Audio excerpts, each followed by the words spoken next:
Olá, sejam todos muito bem-vindos. A luta para preservar o que resta de liberdade no Ocidente deve continuar. Devemos rejeitar as tendências liberticidas do Estado, em particular aí com o passaporte sanitário. A primeira crítica a esse passaporte deve ser feita em um nível prático. Para que funcione, ele deve garantir que uma pessoa não seja capaz de infectar outras pessoas. Se uma vacinação é suficiente para obter esse documento, o que dizer disso para 10 pessoas para as quais a vacina é ineficaz? E quanto à possibilidade de as pessoas vacinadas ainda poderem transmitir a doença? E quanto a todos esses jovens que serão os últimos a receber a vacina ou que simplesmente a rejeitarão? Podemos ver claramente que um instrumento como esse, obrigatório, pode levar a um tratamento desigual e a uma falta de respeito pela vida privada em termos de privacidade de dados médicos. Além disso, a ineficiência, a incompetência aí com que o governo do estado de São Paulo lidou com a pandemia foi simplesmente ultrajante.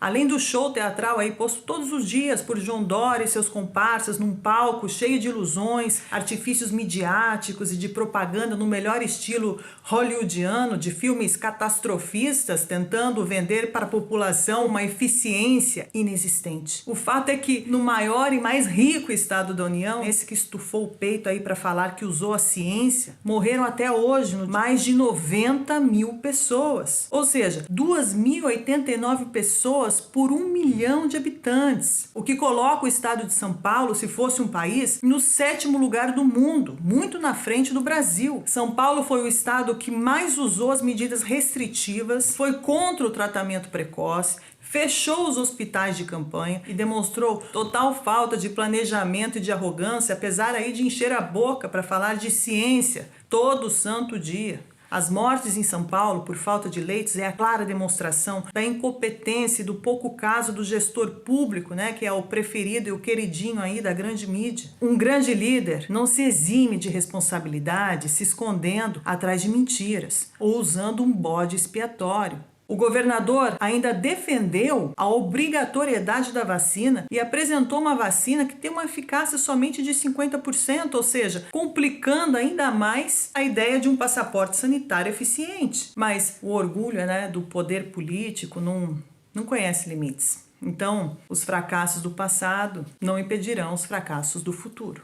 Além desses obstáculos práticos, não devemos subestimar a violação da liberdade pessoal que a introdução desse passaporte constituiria. No entanto, seria um erro e uma medida sem precedentes que destruirá a liberdade em uma sociedade que, de outra forma, seria livre. Ao contrário, essa medida seria apenas mais um passo no longo caminho de expansão do Estado que começou com a redemocratização do Brasil. Como relembra tão brilhantemente Stefan Zweig, antes de 1914, na Europa, as pessoas geralmente viajavam sem passaporte. Os passaportes eles foram usados em tempos de guerra, a fim de controlar a identidade dos viajantes e, como todos sabem, os passaportes desde então nunca foram abolidos e eles deveriam ser temporários. Esse lembrete histórico é relevante no contexto atual porque agora estamos defendendo um passaporte Covid-19 com base em dados biométricos. De um modo geral, os períodos de crise sempre ofereceram ao Estado oportunidades adicionais de intervenção, sejam elas guerras, depressões, pandemias ou qualquer tipo de emergência. João Dória chegou a declarar num lapso,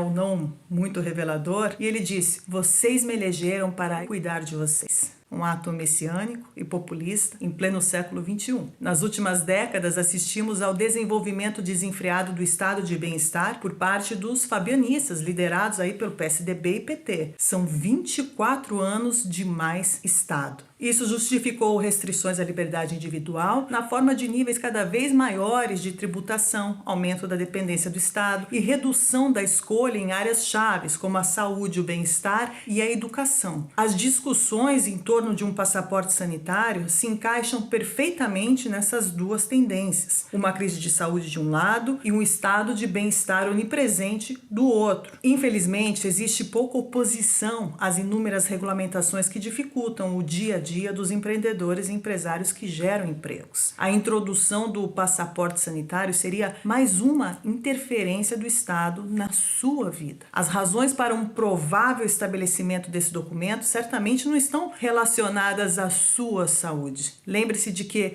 a idade média de morte da Covid está acima de 78 anos e que o excesso de mortalidade devido ao Covid é insignificante para pessoas com menos de 65 anos, como foi demonstrado pelo Prêmio Nobel Michael Levitt. Desde o início da pandemia, a proteção às pessoas do grupo de risco deveria ser feita, em vez de decretos generalizados que afetaram aí toda a população. A única abordagem do governo deveria ter sido isolar o grupo de risco, não apenas de um ponto de vista liberal, mas também de um ponto de vista da ciência e da saúde. Mas o espetáculo traz mais frutos, pro ego do narcisista. A introdução de uma identidade digital universal foi discutida nas mais altas esferas de influência, muito antes aí da atual pandemia. Isso faz parte do Great Reset, que é o programa que atualmente é promovido aí pelo Fórum Econômico Mundial, que se reúne anualmente em Davos. Eu já até fiz um vídeo para vocês. A crise pandêmica ofereceu ao Estado uma oportunidade excepcional para empurrar